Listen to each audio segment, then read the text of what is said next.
I'm Greg Habing. I'm a professor at the College of Veterinary Medicine.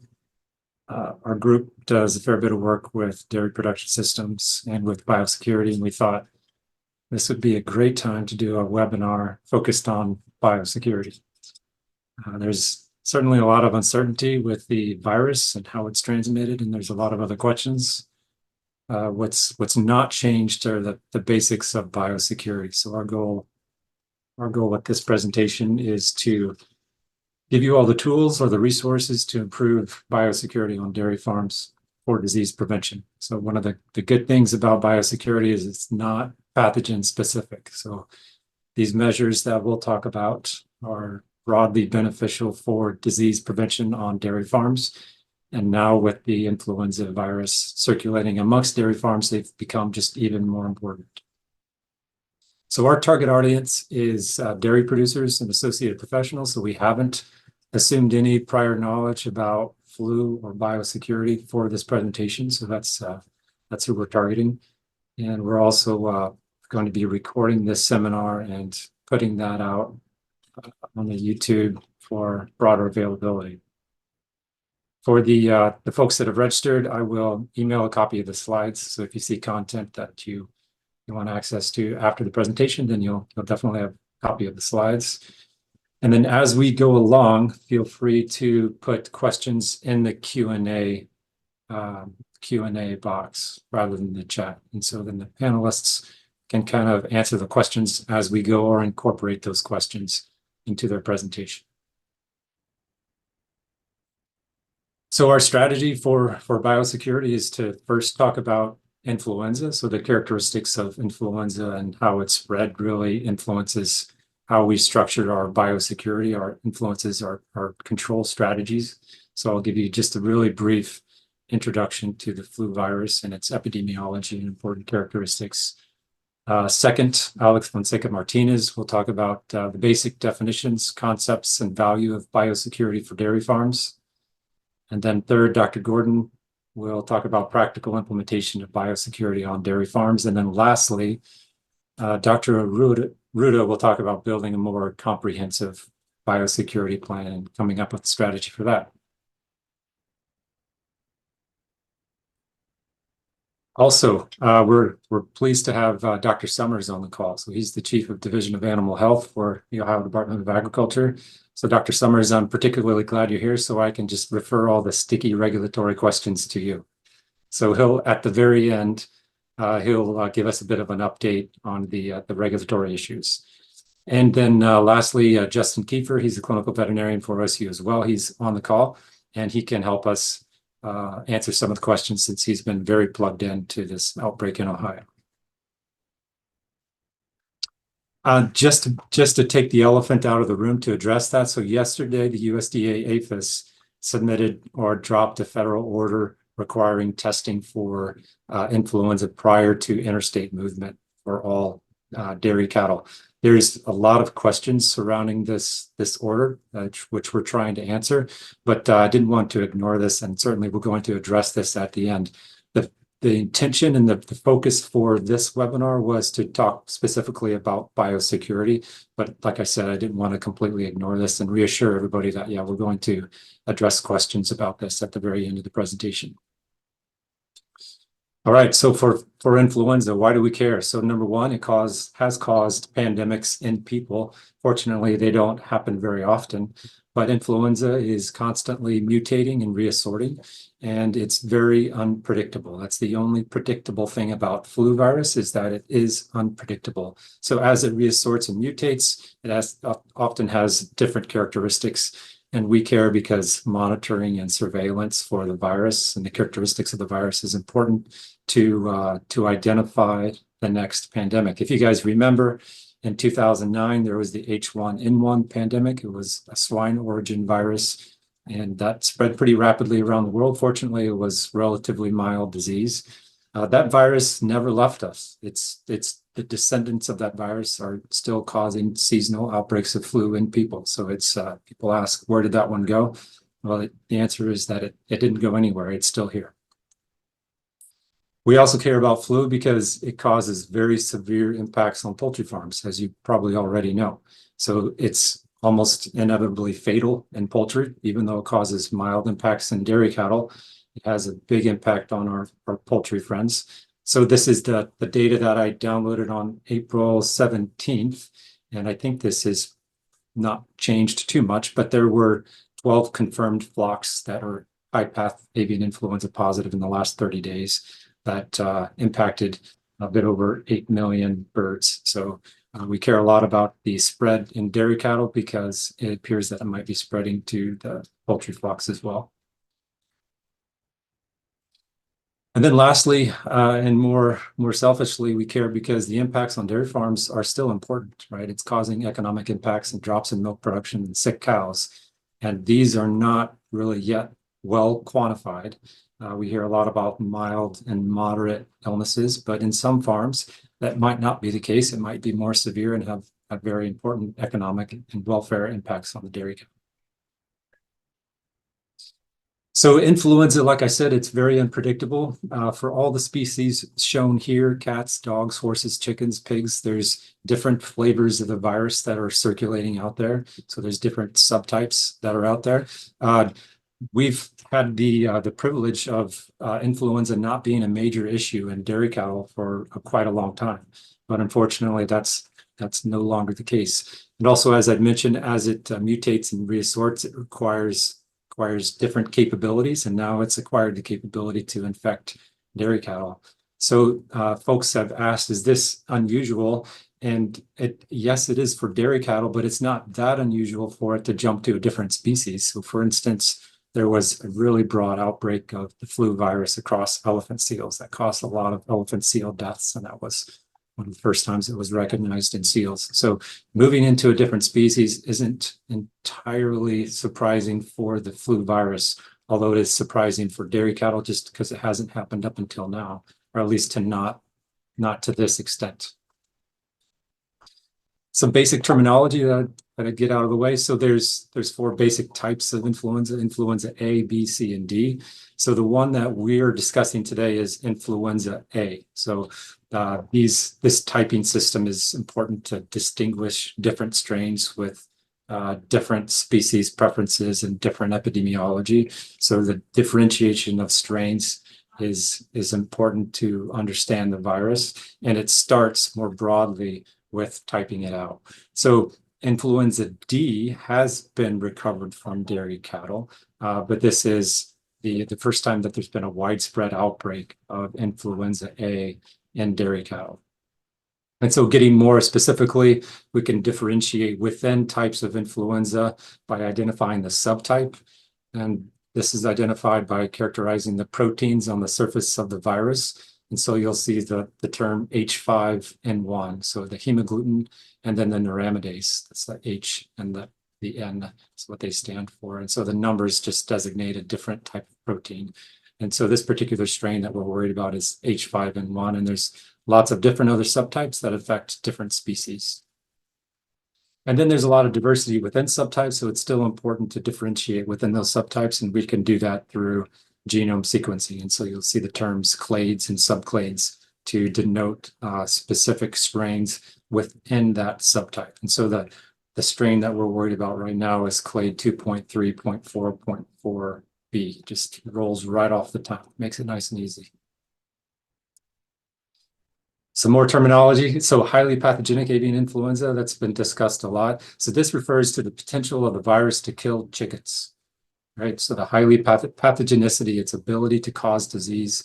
And in this case, we've always used the term highly pathogenic to refer to the potential of the virus to kill chickens. And even though we're talking about an outbreak in dairy cattle, that naming has still continued, even though it's infecting a different species. So this is a highly pathogenic avian influenza strain, H5N1. There are low pathogenic avian influenza strains that don't cause any disease or very mild signs of disease in chickens, and so we're much less interested in those. So a bit more about transmission in poultry, some of the kind of basic things that we know. So the natural reservoir, the place where the virus likes to live, it hangs out, is maintained, is waterfowl, migrating waterfowl. So that's problematic because we often have waterfowl migrating over our farms and defecating in stacks of feed. So that's that's an inherent limitation challenge with biosecurity. So transmission between poultry, once the virus is introduced onto the farm, then it can spread very quickly between chickens. So it's spread through direct contact. So infected chickens will shed it in their feces and they can become infected through ingestion or inhalation. So suffice to say, once it's onto the farm, especially on a poultry farm, it's going to spread very quickly. And then transmission between farms. This is kind of the big focus for today, is how do we control or mitigate that spread between farms. So that could happen because of migratory waterfowl. So in other words, the same waterfowl are moving and defecating across different farms. It could happen because there's direct animal movements between farms, as we've seen with some of the infected dairy farms, or it could happen more indirectly. In other words, there's people or workers that are contaminated with a virus that move from an infected farm to a non-infected farm, and then thereby introduce that virus onto the farm. So again, this part will be the big focus for the webinar today. So more specifically in dairy cattle, just to give a bit of a background, it's not going to be comprehensive, and it might be information that you've already seen. So number one, if you're on a farm, you need to be able to recognize the signs. So the signs are relatively non-specific. So they stop eating as much. There's decreased ruminations. Characteristically, there's abnormal milk, so it's thick and off-colored. And there's typically a significant milk drought. So you might look for these signs happening in an unusual number of cows over a particular period of time. So you're probably used to seeing these signs occasionally, but if you get a bunch of cows at the same time that are affected with that sort of thing, then the alarm bells might go off and you might start talking to your vet to figure out what's going on. So transmission between cows. So like I said, influenza, it behaves differently when it's infecting different species. And so we know some things for transmission between cows. We know that it is transmitted between cows. That was a question in the beginning, was, are they just getting it all from waterfowl? But no, it definitely appears that there is, in fact, cow-to-cow transmission. There are very high viral concentrations in the milk from clinically affected cows. So certainly the virus in this case has a propensity to go to the udder and infect the gland. For other sample types, for nasal swabs or for fecal samples or for urine samples, the positivity has been a bit inconsistent. But what's more consistent is that the milk is affected and contains high viral loads. Shedding without signs or asymptomatic shedding. So I made this slide a little bit ago. I think we're getting more comfortable that to some extent there is some asymptomatic shedding. We just we don't have a good idea to what extent cows that are not showing signs of being infected can transmit the virus. There's still a lot unknown as far as the asymptomatic shedding and the contagiousness of those cows without signs. And then transmission between farms, just like poultry farms, it's going to be migratory waterfowl. That's how the dairy farms were initially infected, was through migratory waterfowl. We also know that some of the farms became infected, some of the dairy farms became infected because of cow movement. So cows moving from one infected farm to a non-infected farm. So that's definitely part of how it's happening. And then the indirect transmission, in other words, contaminated people or equipment or other vehicles, that's a bit unknown still. What's really interesting about this particular virus is that it can be transmitted from dairy cows to other species. So, for instance, cats from affected farms have been confirmed with H5N1, the same virus that was infecting the cows. So on many of the affected farms, they've noted the illness or deaths in cats. So cats are very capable of getting this virus. And then we also, I think we're getting more comfortable with the idea that it's going from dairy farms back to poultry farms. So this is certainly an area of active investigation, but it looks as though there's transmission from dairy farms back to poultry farms. And we do know that the genome sequence is very similar between poultry and dairy farms. The farms that are infected, and there's some kind of epidemiologic links between the dairy and the poultry farms. So that's really concerning because, as I mentioned, it has very severe impacts on the poultry industry.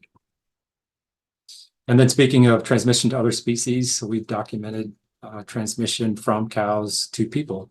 And fortunately, it's been mild so far, but it's been confirmed in more than one instance. And so far, it's been relatively mild cases of conjunctivitis. We don't expect transmission between people. So far, it's appeared to have been transmission from cows or from animals. And based on the genome sequence, we don't expect this, and it's not yet been documented. Nonetheless, I'll have some resources to show in a little bit. So enhanced personal protective equipment for the workers is warranted, especially for the milkers, since there's high concentrations of the virus in the milk. So consider face shields, goggles, consider N95 masks, even though that's really difficult to do in a hot environment. But again, I'll have a link for more resources on enhancing that PPE. So limiting the human infections is obviously helpful, important for the workers. It's also a part of biosecurity, because if we have infected people that are working on an infected farm and then moving to another farm, then that just enhances their ability to transmit the virus. So it's important for the health of the workers, but it's also an important component for biosecurity. A bunch of different links for resources. So some frequently asked questions, some biosecurity fact sheets, and biosecurity recommendations. And then the more comprehensive information for protecting workers from the strain of the virus is available at this link. So like I mentioned, I'll send out all these slides after this presentation is over, so you'll have access to this. So that's everything I have for introduction to the flu virus. So now we're going to move into some of the basic concepts in biosecurity with Dr. Fonseca Martinez. So Alex, you can go ahead and share your slides.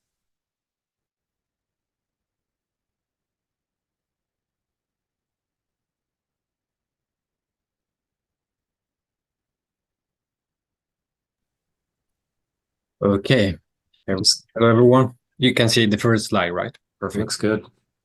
Okay, perfect. Yeah, this presentation basically will focus on biosecurity concepts, so introductory concepts that are really important to prevent this context of influenza or other diseases. As well, we will discuss some important aspects we need to consider in order to implement some biosecurity practices in our farms. So essentially, let's start with probably everyone here in this webinar probably has the same question about what about is probably have some concerns about this influenza context or another diseases, or probably want to know more about how to prevent particular disease, how to prevent that diseases spread in a farm. So essentially, the response to this question is biosecurity. Biosecurity is essentially the only tool that we got available to prevent the introduction of diseases in any farm. So basically, this is the most important tool that we have in our hand to prevent diseases.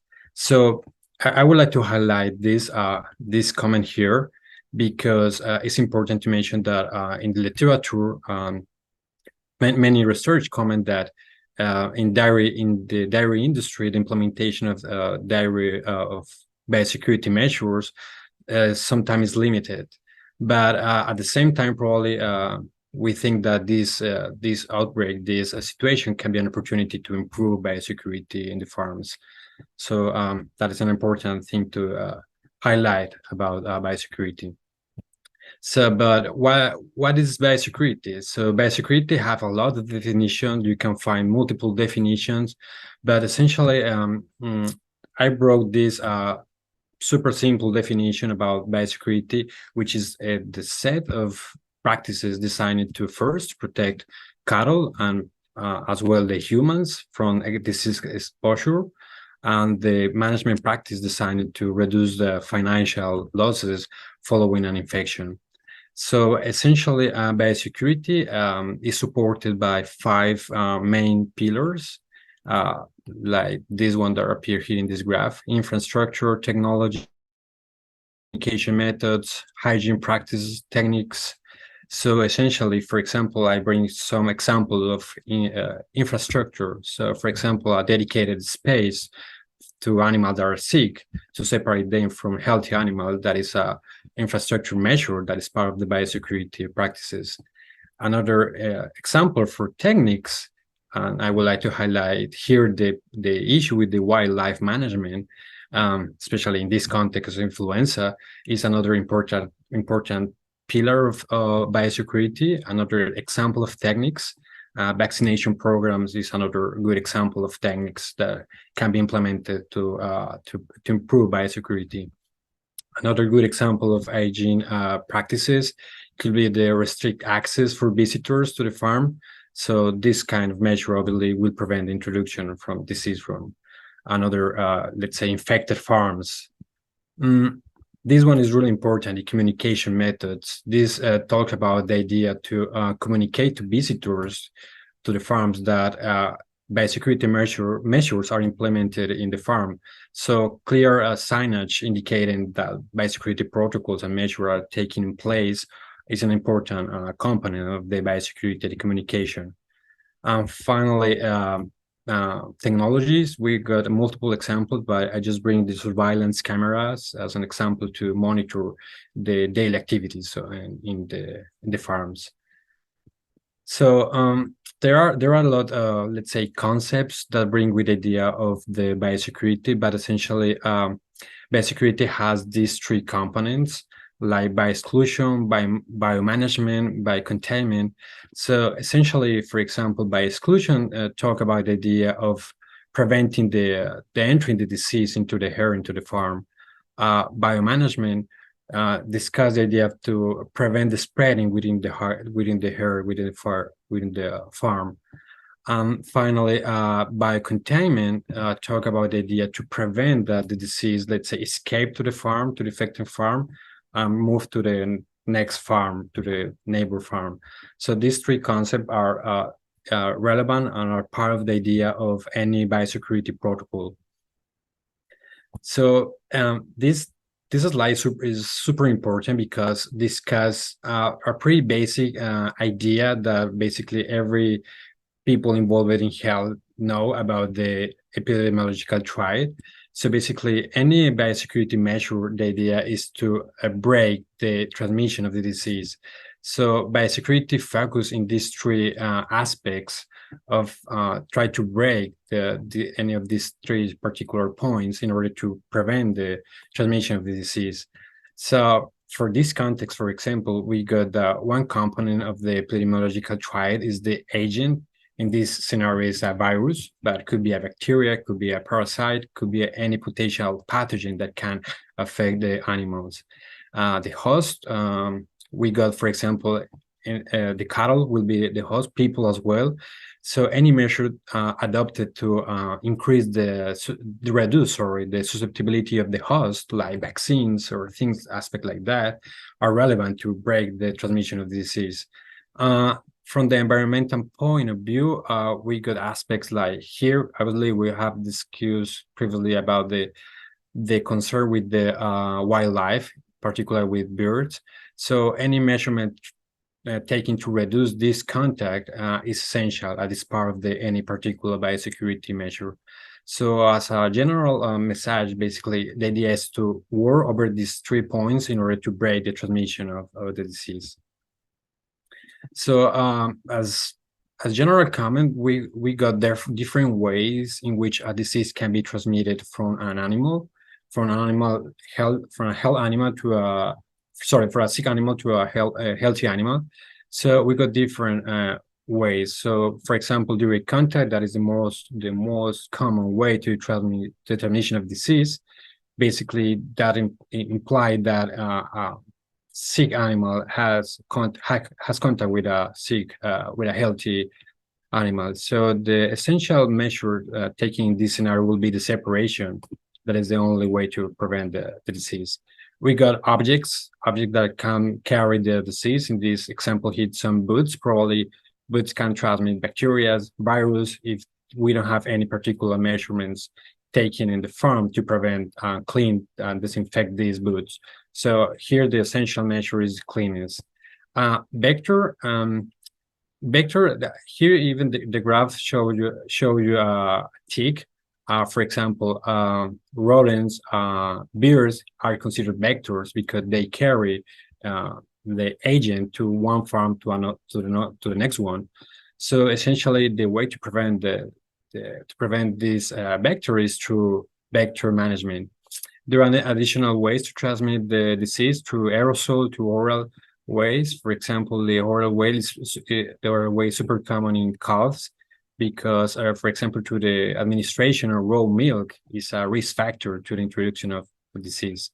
So again, the strategy is cleanness, like pasteurization of milk as a strategy to break that transmission of the disease.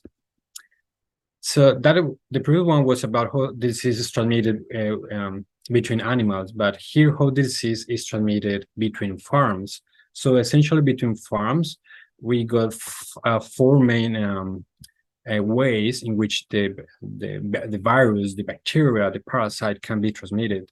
So, for example, in animals, we got that new animals or returning calves are a risk factor for the introduction of any particular agent into the farm.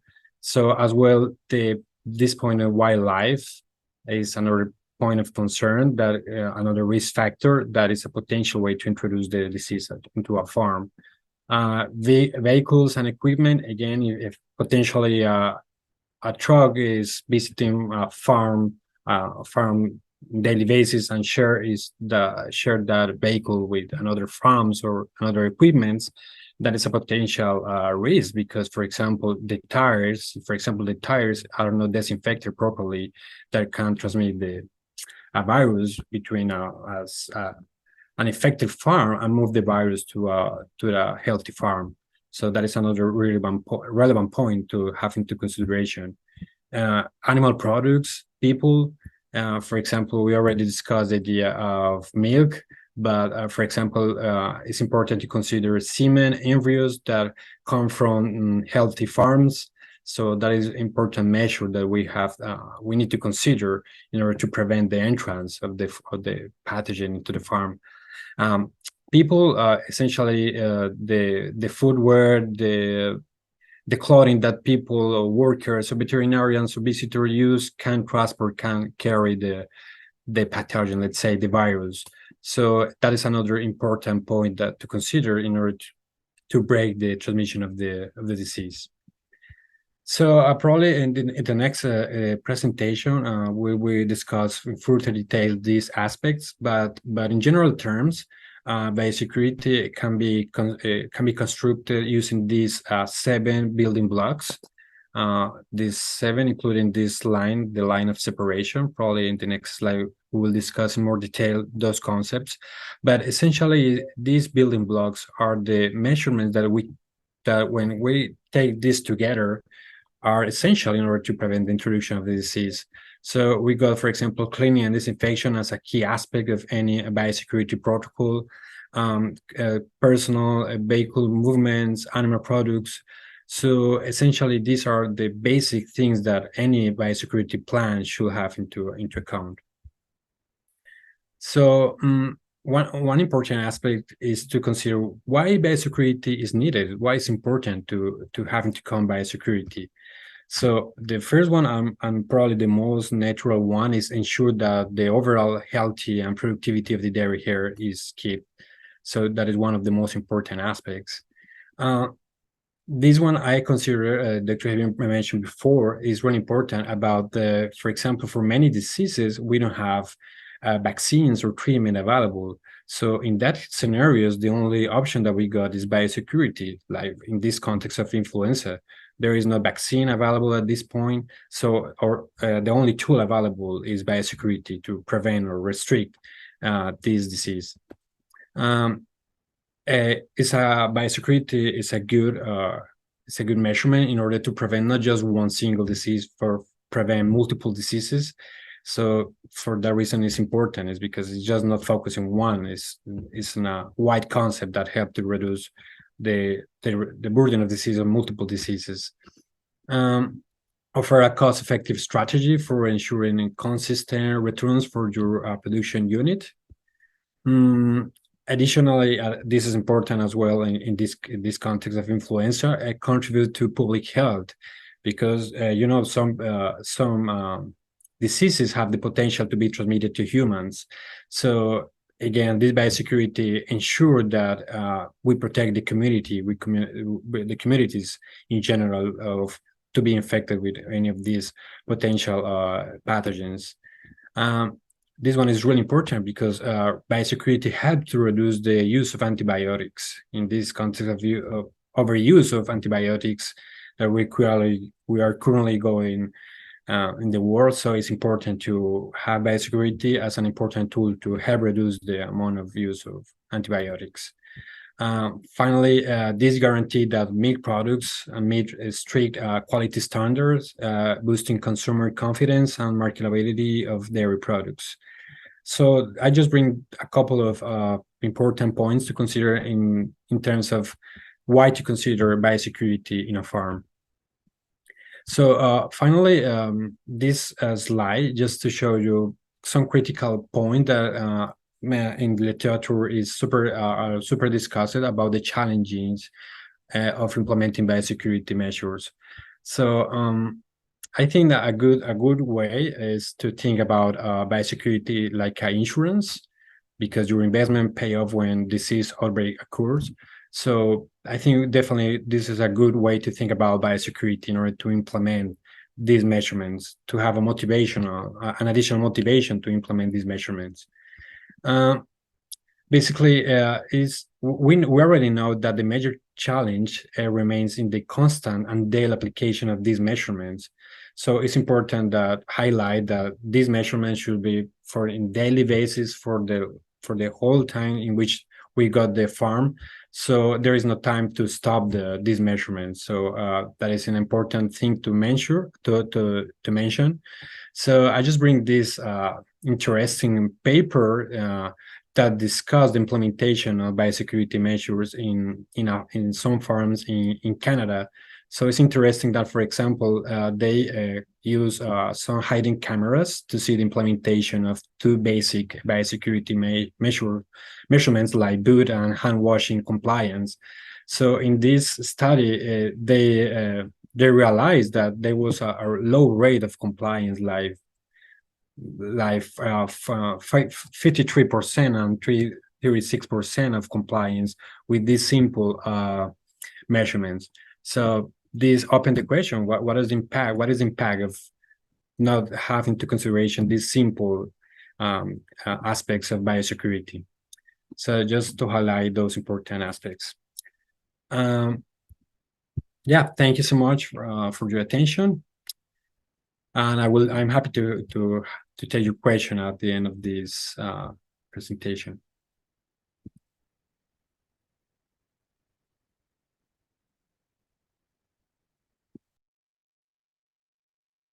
All right, Dr. Gordon.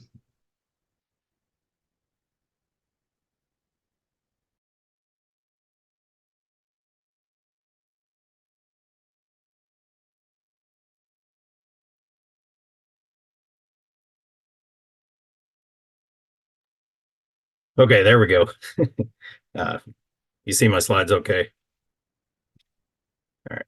So good afternoon, everybody. Thanks for joining us today. And what we're going to move on to next is how we might consider some very farm-specific or basic biosecurity practices that could potentially be put in place now and in the future to prevent spread of high-path avian flu as well as other things. So before I start, excuse me, I want to just give a little shout out to Dr. Beckett Whittle at the Center for Food Security and Public Health at Iowa State University. If you've had any experience with that, her and her team there, they're largely responsible for setting up, developing, implementing, and training folks on our secure food supply plans. So in this case, secure milk supply would be an example, secure beef, secure pork, secure sheep and wool, and others. So a lot of the concepts that we're going to talk about this afternoon when it comes to biosecurity against high-path avian flu, as Dr. Habing said earlier, applied to other diseases, including what the secure milk supply plan develops. So I do want to make the distinction here now that what I'm going to go through and some of what Dr. Arruda is going to go through, while the basics are rooted in the secure milk supply plan, this is not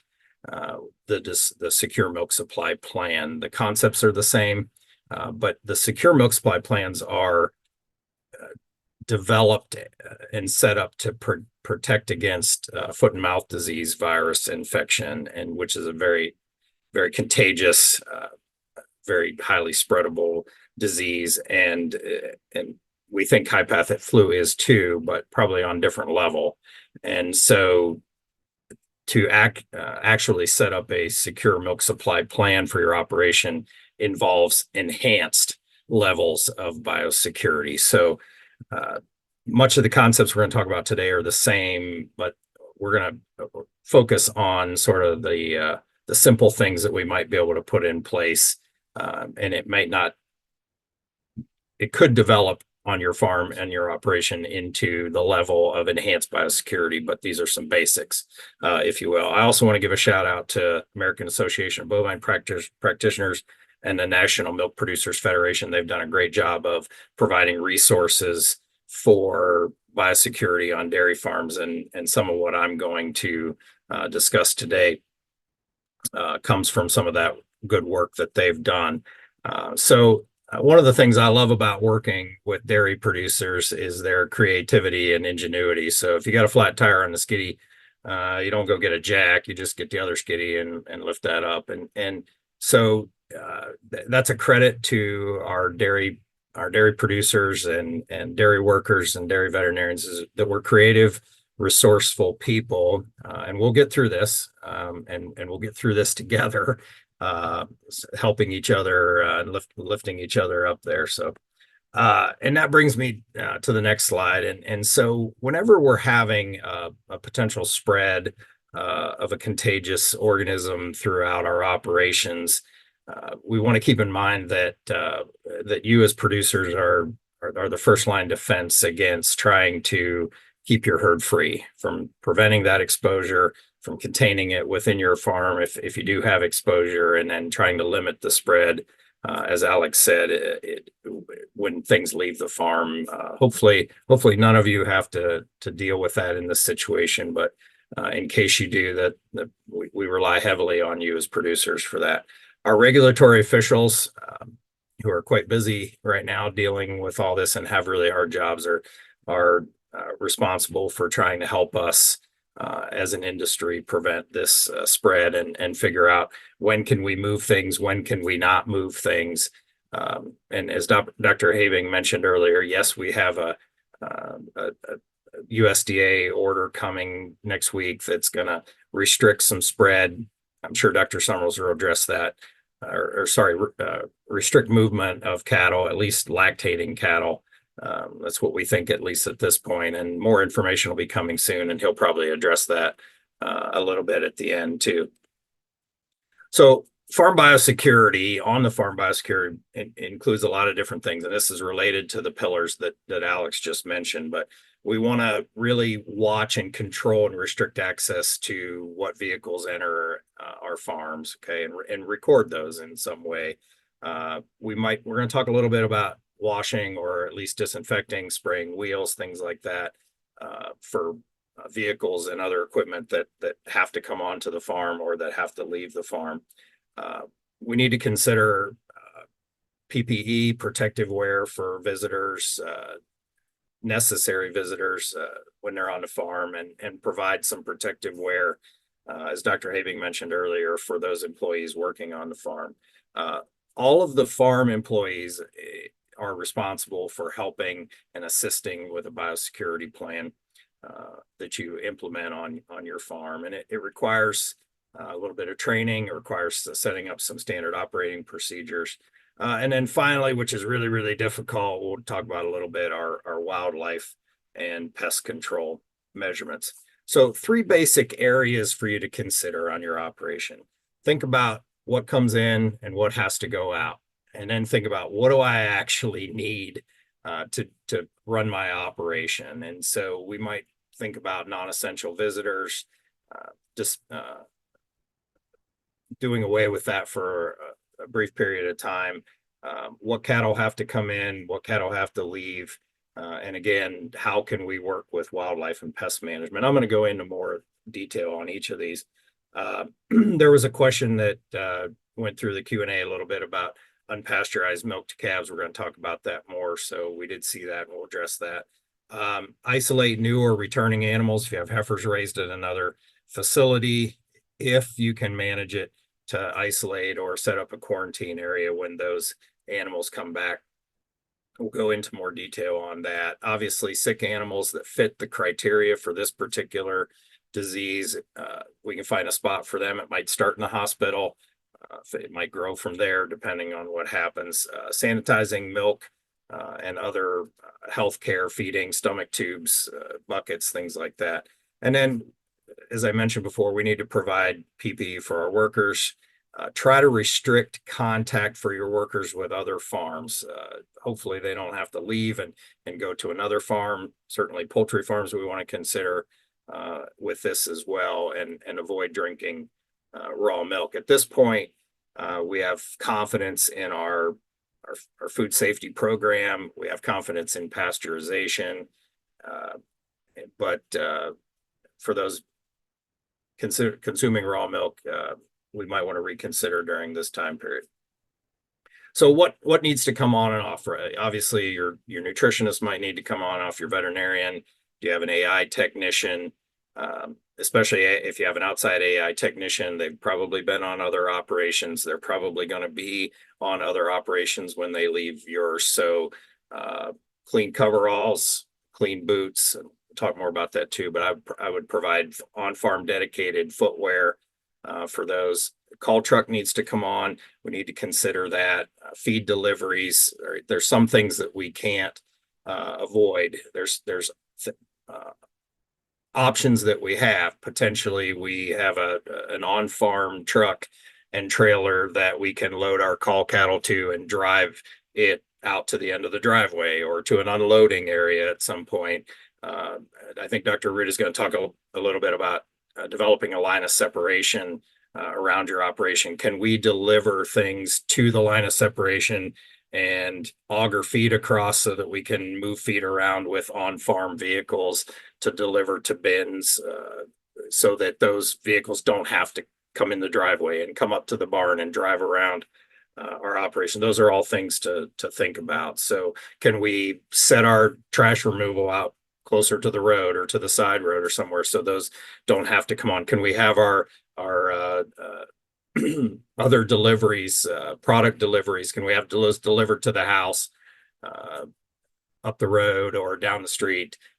Can we have our Amazon deliveries or whatever sent somewhere else? So those are all things to think about and consider, how just to reduce the amount of traffic, outside traffic that comes on the farm, especially if that traffic has been on other dairy operations or poultry operations or is going to dairy operations. Obviously, the federal order is going to affect this slide, which I made before that came out yesterday. But at least as far as lactating cattle, it looks like we're going to have to jump through some new hoops to move those. Again, I'll let Dr. Summers talk about that, whether that involves all lactating cattle or just healthy cattle moving interstate. But we want to try our best to restrict moving from sites with known high path infected cattle. And again, if we can do it, I realize how hard this is, but if we can do it and we have to bring animals back from another facility and we're worried about lateral transmission with those animals that are coming back from another state or another facility. If we can identify a place to put them where they can be isolated and we can watch for 21 days, that's ideal. So your operation may or may not allow for that. Obviously, this federal order is probably going to change the way we're testing for this, and typically that testing involves nasal swabs for non-lactating cattle and milk samples for lactating cattle. So over the last several weeks, there's been several states around the country that have enforced additional restrictions for interstate movement of dairy cattle as a result of this, and Ohio is affected by that since we have an infected farm. And so every dairy in the state essentially has to abide by those rules because the state as a whole is lumped into some of those restrictions. And so there's already some testing to certain states required. This new federal order will require all interstate movement, probably we think of lactating cattle. So stay tuned for that. Keep checking in with your veterinarian, your state animal health officials for more information on that. It's an evolving situation. If we can, we want to milk our returning cattle. If we're bringing heifers back from a heifer raiser, fresh heifers, if we can, we want to milk them last. If we can put them in a separate pen, a separate area of the barn, milk them last, and then run our system cleaning after that. If we can, and we can manage it, we want to have separate or dedicated personnel to care for those, or those cattle are cared for first, and maybe some PPE is changed before we go to the resident herd. So we can have a dedicated boots, dedicated outerwear, potentially dedicated animal care equipment just for those returning cattle. Obviously, if we have signs of disease, Dr. Habing went through those, we want to move those to a hospital pen or isolated area.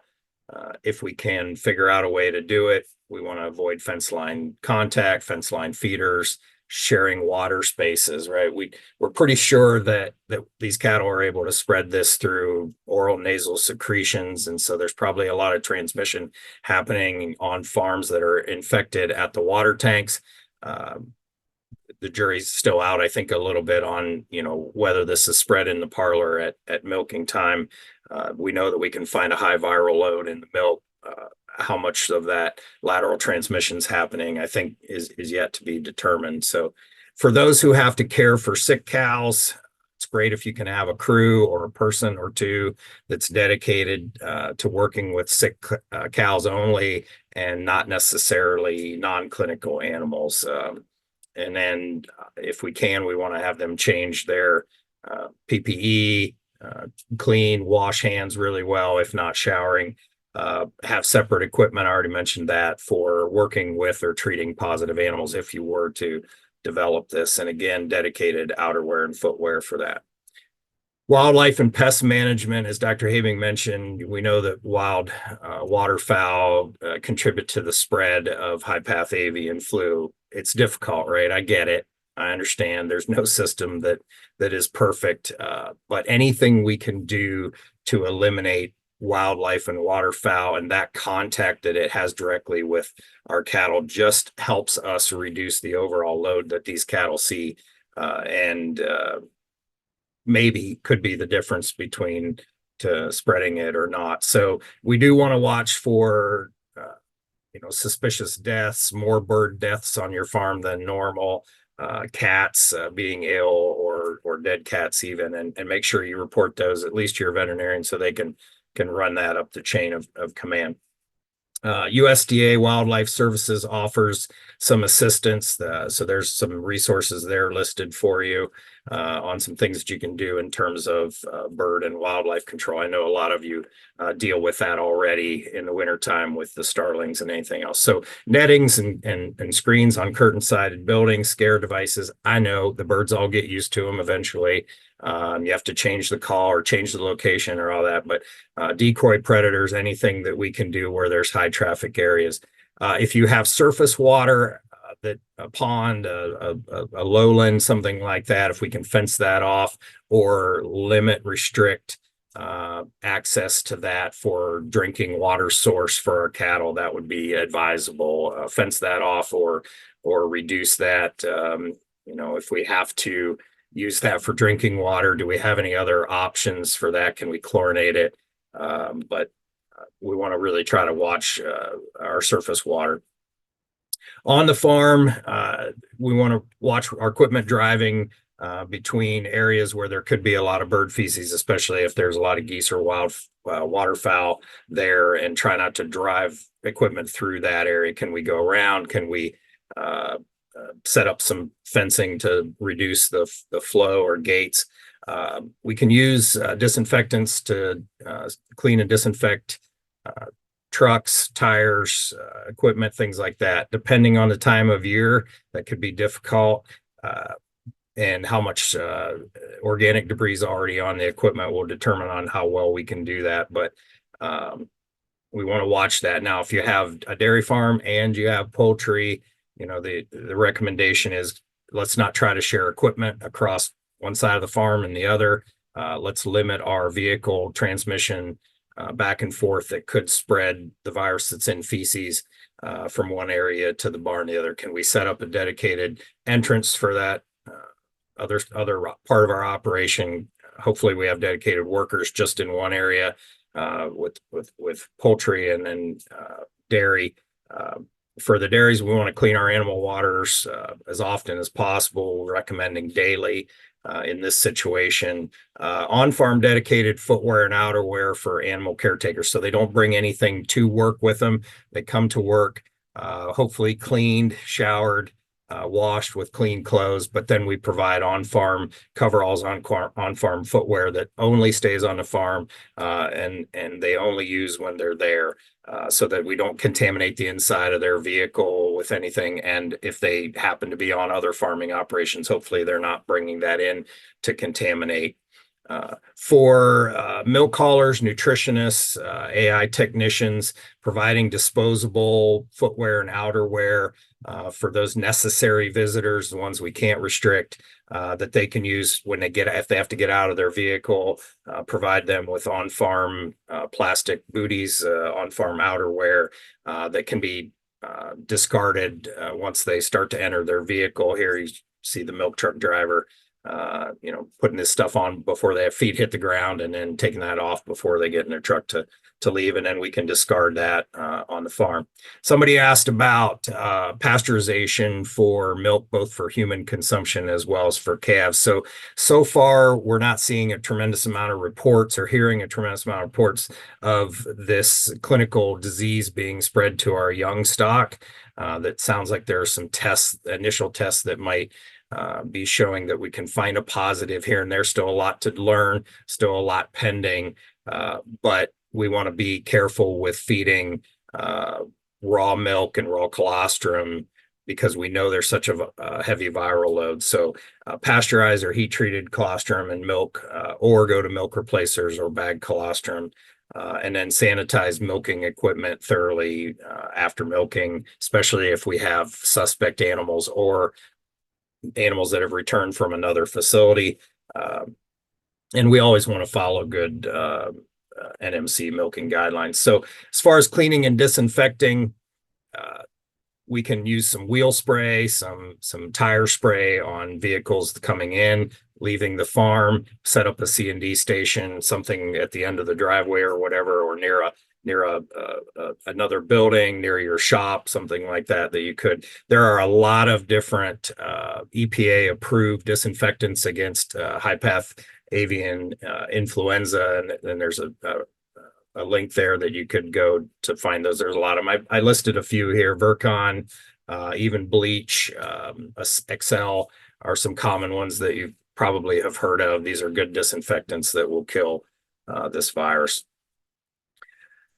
I don't know if Dr. Arruda is going to talk much more about C&D, but I'll just mention that to do full and C&D station, it takes all these different things, right? We have to have a place that drains well, where the wash water is not going to come down.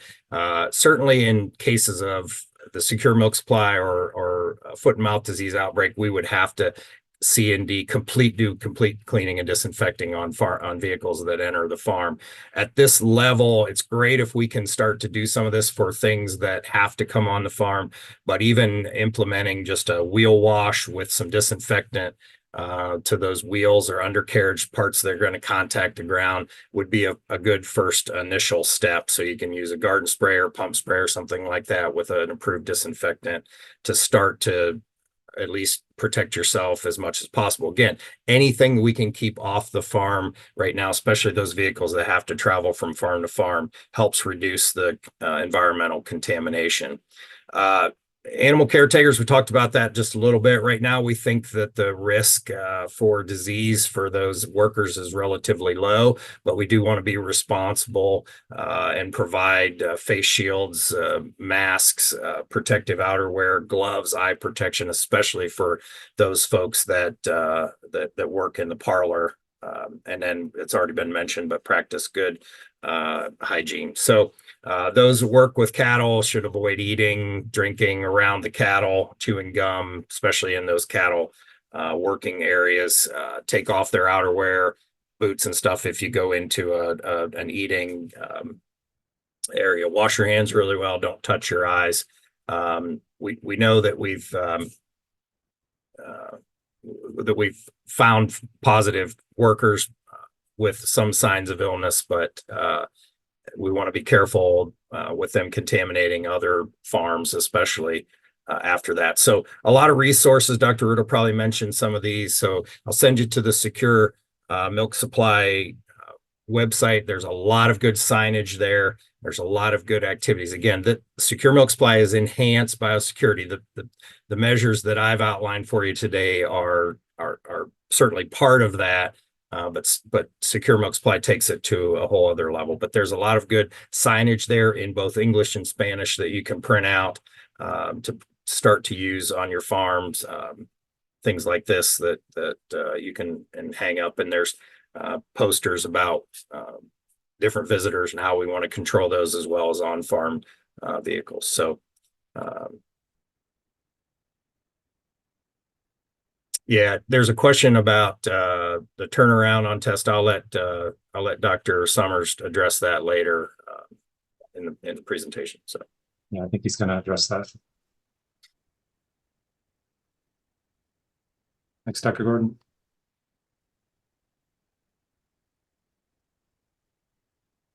All right, so I'm just gonna wrap this all up in our last presentation. Hopefully you all can see my slides okay. All right, so I'm just gonna talk a little bit about how to implement some how to think about biosecurity plans in a more formal and systematic way. So just keep it in mind everything that everybody already said, really how do you organize it with your veterinarian. So I'm just gonna start by reinforcing this, right? HPAI is not a foreign animal disease in cattle. So we don't trigger this crazy regulatory response. And that's a good thing for us, right? Because I really want you to get in the mindset of preparedness. I'd like everybody to leave here today thinking about, okay, let's use this as a lesson. How can I prepare for a potential FMD outbreak, right? Let's start thinking very critically about our biosecurity on farm day to day, and also how we would implement an even enhanced plan in case you ever need it. So I think let's use this as a big lesson, really. And we all kind of have heard, right, what happens if FMD eventually gets in the US? Well, there's going to be a lot of testing, a lot of quarantining herds, establishment of control zones, lots of surveillance, etc. However, after a certain period of time, we're going to have to continue doing business. So there's a lot of plans around how do you do that in a safe manner. So how do you move non-infected animals, non-contaminated products during an outbreak? And so in Ohio and other neighboring states, we have a very diverse industry, not only for dairy, but also for other commodities. We have people that show animals. We also have very, very large herds. We have also smaller producers. How do we get everybody to, kind of use the same platform and think systematically about biosecurity? Well, today I want to kind of show you a little bit how to get started on a platform that is available to everybody and that you can adapt to kind of fit your needs. So the idea is to give everybody options to increase the adoption of these measurements. So we're talking about Secure Milk Supply Program. This is a voluntary program. It's funded through USDA and collaborative effort between industry and several universities. It focuses on preparedness for foreign animal disease, right? FMD is the big thing on this website and all the resources. However, like I said, all of these materials can be used for preparing ahead of time for endemic diseases. This is coming from their website. These are some conditions in case we do have an emerging, an FAD. We're gonna have to use permits, and a very important step from permits being, given to people is to have biosecurity measures in place. So they refer a lot to this biosecurity checklist and also biosecurity performance standards. This is all online. We'll again share slides for you, so don't get too stressed with a lot of information that I'm going to present, but I just kind of want to show you where to go, right? What is a biosecurity checklist? Well, this is an example. It basically goes through 11 points, asking first, for example, do you have a manager who's in charge of implementing biosecurity if needed? Do you have it? And it kind of makes you go along with your veterinarian into like, do you have this ready right now? Do you have parts of it implemented? So is it in progress, or is this thing not in place at all? So an easy one would be a biosecurity manager, right? It's the person, contact information, who's going to be responsible for this. That's an example of an easy one, what I would think from this checklist. Another easy one would be, where is your parking area, right? And Dr. Gordon mentioned we have available resources out there that you can print. So this is going to be what I call a low-hanging fruit, right? This is something you could implement tomorrow. Probably already have a designated area. It's just a matter of putting signage on. Now, what does the secure milk supply plans, what do they encompass really? If you go to the website, it can be very overwhelming. So I just kind of wanted to break it down into two big major pieces here. This is how I see it. And I've helped with over 400 of these plans, and I think this is the best way to go. So the first one is to do a map of your facility, and I'll show you how those look like. The second one is to go through a written plan. And templates for those and instructions for those are all on this website.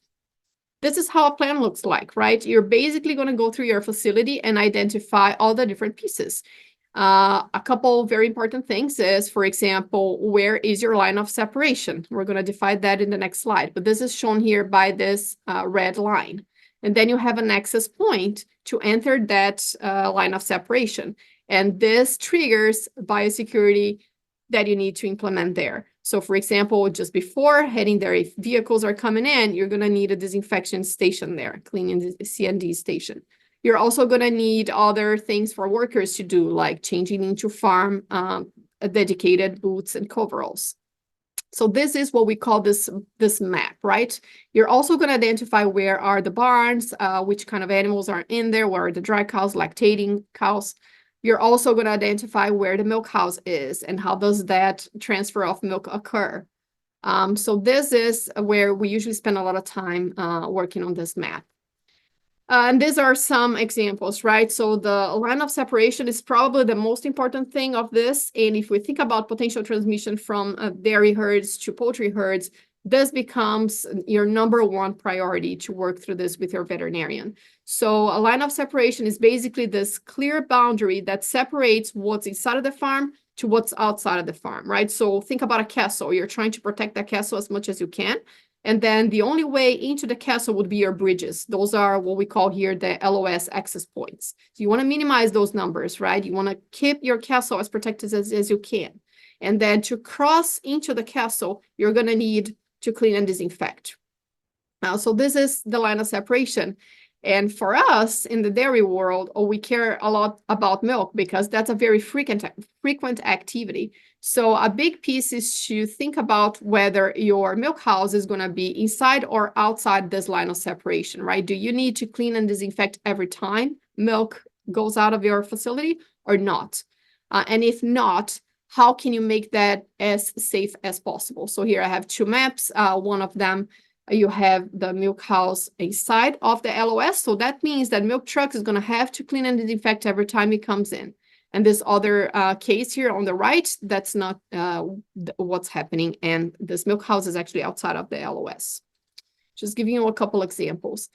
How do you know all this, right? I showed you how many we have there, like 10 different features. How do you even know? How do you make sure you're doing it correctly? Well, there's an accompanying document to this whole mapping process that basically tells you every single thing you need to know to kind of put that in place. So how this works is you sit down with your veterinarian and you go through every single thing. So this is an example. This is how you set up your line of separation. This is a very wordy part where it tells you what to do. The next one is how to set up your LOS access points, and then what you have to have in place in those access points. An example resource that they provide is an entry log, which is also very helpful for traceability. So these are the kinds of resources that are available free for everyone in the securemilksupply.org website. So I just gave you a few examples, right? So just you have a feeling of what does encompass, but you have 11 different components to it. And this is that's the map. And this is all the written pieces. So basically here you put everything in writing, and there's a lot of extra stuff than just pointing things out in the map. So this is gonna detail things even more, like what are exactly things that employees are gonna do as they enter the property every single day. So this is an example. We have templates available, which is really nice because then you don't have to come up with these from scratch. You can just go to the website, and a lot of these are pick one, modify, delete, etc. So you can kind of go through and say, oh, this one is applicable to me, so I'm going to use that wording, I'm going to modify it a little bit, and I'm going to delete the rest. So this was made to kind of help everybody go through this systematic process, in a more efficient way. So, okay, if you think this is where you want to go, if you want to think through those processes, for now, for dealing with this emerging disease, or for later, in case you want to prepare better for an FAD, these are the steps. First thing, you need to have a Prem ID. I'm hoping a lot of you already have one. The second one is to engage with your veterinarian and tell them, I want to put together this map and this template for my enhanced biosecurity plan. Can you help me? Can you work with me through this? And then step 3, which this is not the order of priority, but it's traceability. And Dr. Summers may talk a little bit about that, but you should have movement records available at any point in case you have, a detection of HPAI, but also for other diseases. And with that, these are just some screenshots to get you situated. Again, this is the website. If you go there under milk producers and then biosecurity, you're going to have all the resources that I was talking about. So you have this biosecurity manuals, they're very long documents, but also pretty user-friendly. So you can see the topic and go in and read more. And you have examples as well. You have all the instructions for creating a map. And then, as Dr. Gordon mentioned, you also have these posters that you can have printed, and you have those templates that you can just basically print them off or have a computer and just kind of make your own plan from there. So with that, I'm just going to stress again that oversight is very important. You're more than welcome to go and do your own thing and, fill out all the paperwork. But I really highly recommend that you work with your veterinarian on this. We had a net prep project where we helped producers writing plans. And I will say that about half of the maps that were given to us, we were helping them review and revise the plans. About half of them had missing features or things that were not where they were supposed to go on the map. And about 81% of them, we had the map saying one thing and the written plan saying another thing. So they were conflicting and we had to work through it. So I highly recommend that you don't do this alone and have your veterinarian help you and guide you through the process. So with that, hopefully we still have about 20 minutes for questions. I will stop sharing and we'll go for questions. Yeah, thanks, Dr. Arruda. So at this point, I'm hoping that Dr. Summers can hop on and help us address some of the questions that are likely to come about from the USDA notification that happened yesterday.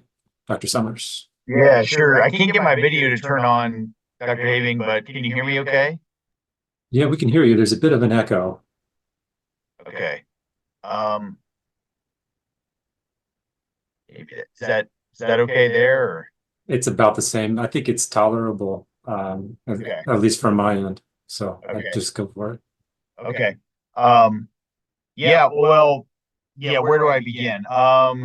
I would say, I guess so. Yes, just kind of coming back. First off, thanks for the opportunity to be here, and very good presentation from everybody. I think these are very good key points that the industry needs to, be, brought up to speed on, and just kind of working through those biosecurity. I mean, it really remains a very important part of disease transmission for any disease, but especially in the face of H5N1. So, from my perspective here, just a couple of comments. First off, the federal order that came out yesterday, we are waiting here between us and USDA at the Department of Ag. We're waiting on a further guidance document. This guidance document will have a little bit more clarification, hopefully, on channeling down some of these broader concepts into something more manageable, so we can have a better idea of what we actually are looking at as far as if it's required reporting and testing.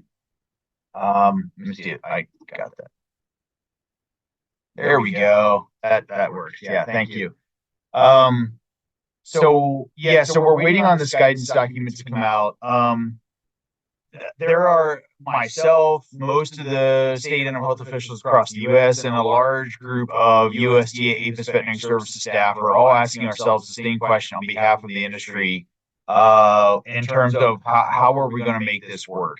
There's a lot of things with this that have been frustrating on many fronts, especially from the industry side, that we're trying to figure out how we can pull this thing together with such speed, as this was kind of hastily put in front of the United States. And it's going to create some challenges. So I'm looking at this with, some grace as we kind of work through these early phases. And we will continue to have a lot of conversations about how we're going to implement this in many ways. The language in it right now, basically in effect, just not to reiterate at the beginning, but there's going to be required mandatory testing and reporting for interstate movements. It does not speak to intrastate movements. Okay, so from farm to farm within the state, there's no requirement for that. But if those tests were to happen, the reports would still have to be channeled through the state animal health official's office to USDA for reporting. So the reporting mechanism and the testing mechanism, though, for interstate movements, so from state to state, can only be done through the known labs. So that would have to be done here at our lab, but it does not exclude private labs or universities for whatever reason to perform such tests. But those tests can only be for, on-farm known cases potentially, or intrastate movements, but you still have to report. So anything from the privatized sector, so to speak, that is deemed non-negative would get routed to us. We would repeat that test and through the known system, and then further message that to NVSL. A lot of questions about what is going to be tested. Right now we are hoping, and I have advocated on behalf of National Assembly, which is the state animal health officials collective group. We've advocated hard, as have many people, AAVP and many industry partners, to allow dairy cull cows to become exempted in this testing process, but it may not exempt them from reporting of movements. So a couple of things just kind of in this bigger scheme here is, if you are a dairy premise and you have any opportunity that you want to move animals across state lines, I suggest you start right now by getting a premise ID number established, because that will be the first marker that we will have to have for tracking these movements. It is considered an official test, so the animals will have to have official IDs. So there's no reason right now, just, it takes 10 minutes to go onto the website at ODA and register your premise. So there's some things there that kind of go along with the comments about continuity of business and secure milk supply. Is, Prem ID is an important part of that. But again, the animals that need to be tested, the capacity of our ability to test, the reporting mechanism, all of that was never thought through before the order came out. We never had any time to do that. So we're kind of working through some of those options here as we wait for this order, or the guidance document from the order. I will say that we have gotten a lot of calls. There's going to be some challenges within the industry. There were voices concerned that the industry did not have an opportunity to provide input before the federal order was put out. which I think would have been helpful on multiple fronts. There's a lot of people that are dedicated and passionate about livestock agriculture that have offered a lot of good opportunities. But unfortunately, that was not provided before the order went out. So that will create some challenges. My commitment to Ohio is I was a former dairy veterinarian. I get the dairy industry very well. It's kind of near and dear to my heart. So I'm very cautious, but yet flexible on trying to work through some of the challenges here. So, I think what's going to happen is we're going to have to kind of just say, all right, let's just figure out how we're going to get through it. And, we are very understanding of some of those challenges. And I had some calls this morning from veterinarians that posed questions that I hadn't even thought of yet. And I don't have all the answers. So we're going to need industry's input. We're going to need the academic sector's input. We're going to need, herd veterinarians to provide input. So we're going to keep kind of working through it day to day as we see. But kind of at the short end, it is limited right now from what we can tell. The focus and scope is on lactating dairy cattle. What happens in the future, I don't know. I don't have a crystal ball on this, but we're just going to focus on doing what we have to do here, and we're going to work through it. But I do want to acknowledge that the dairy there is a lot of strong support that the dairy sequences and the poultry sequences in some of these close proximity premises in other states share some commonalities. That's been pretty broadly cast across multiple different communications networks that that does create a risk, right? I mean, that risk is real.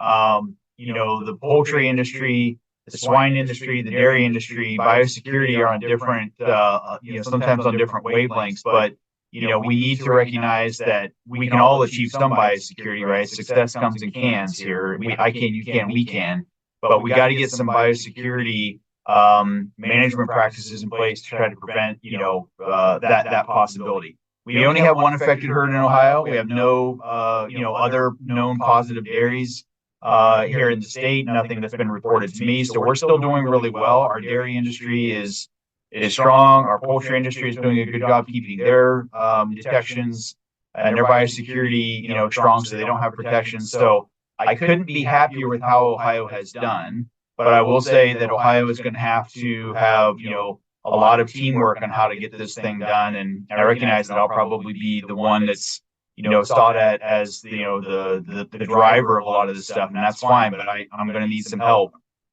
with trying to think through some of these processes that I don't have all the answers for. So I'll pause there, Dr. Habing, and happy to answer any more questions.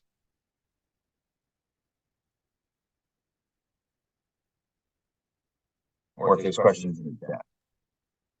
Yeah, there's one that came up that's pertinent to you. So in your opinion, are summer dairy cattle shows likely to be canceled?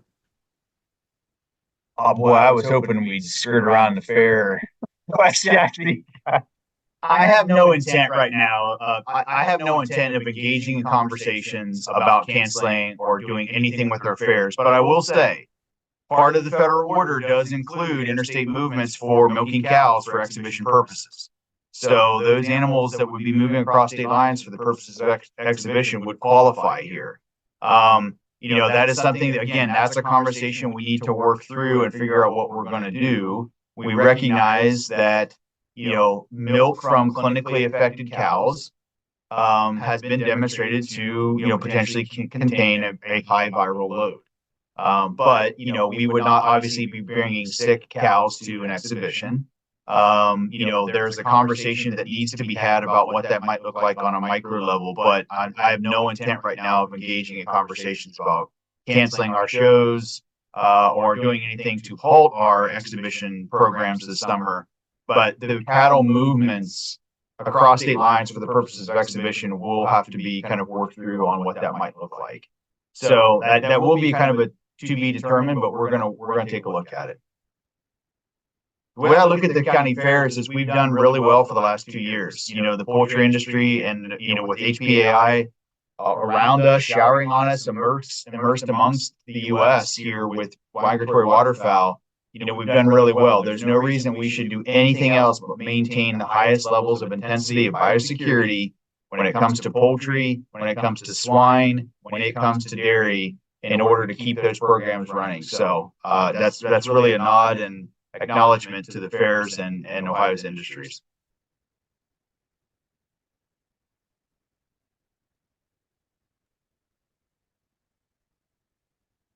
Yeah, there's no other questions at the moment. What I will say is there was a lot of information about biosecurity presented, and I think it can be hard to figure out how to go about eating that elephant. And what I think is important to keep in mind, and this has already been brought up, is that this process is not about risk elimination, right? We're never going to completely eliminate the risk, but there's some cost-effective, low-hanging fruit things that we can do to mitigate, to reduce that risk, right? So if we're looking to completely eliminate the risk, it's going to be overwhelming and frustrating. But I think any farm can go around their premises and look at with the resources and with the help of their veterinarian and find some relatively easy things to do to start reducing that risk that it's going to get introduced onto their farm.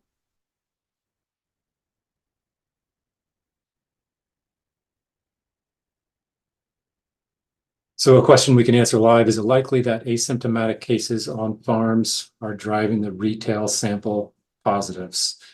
Yeah, so Greg, that's a good question. I can start off with that. And so if the folks on the webinar weren't aware, the FDA came out just a couple of days ago and noted that they were finding some PCR positives in retail milk. And so, of course, in terms of messaging, it's really important to note that this PCR is detecting fragments of the genome from the virus, and that we have not found live virus. So we're finding just dead virus in the milk right now.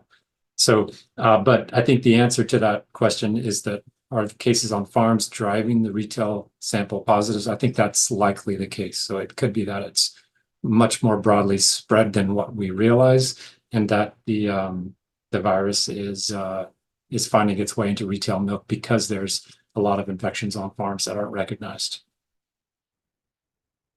But anybody else would like to contribute to that question, please go right ahead.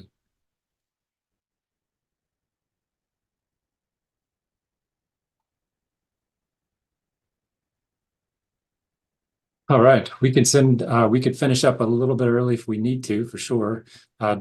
Thank you for all the speakers and your time and help in preparing this. Dr. Summers, particularly like to thank you for your time. I know you're very busy these days, and appreciate your work. Yeah, anytime. Thank you for letting me come on. Yeah, absolutely. All right. Anything else that you all want to add before we sign off? All right, very good. So, like I'd mentioned, I will send out the slides, and our contact information will be on the slides, and you can reach us directly if you have questions about any components for our presentation. So, Dr. Habing, there was a question that just came up about seasonality, and so I can try, or I'll yield to you if you want. Go for it. Yeah. So I think one of the concerns that I have, and I think others do too, is this entering into our native wild bird populations. And so, we all know that we struggle with those on our dairy farms more in the winter, especially when there's snow on the ground, right? That's when the starlings and the other birds really come in. So it sounds like the reports coming out of the Panhandle of Texas is that this probably really started heavy for them, and maybe even in January, February, so in their winter season. So I think it's potential that we could see it kind of hibernate, if you will, or maybe we don't see it a lot pop up. But I think we need to be vigilant as we go into another winter season where we get more of those birds in and around our feed and in and around our cattle.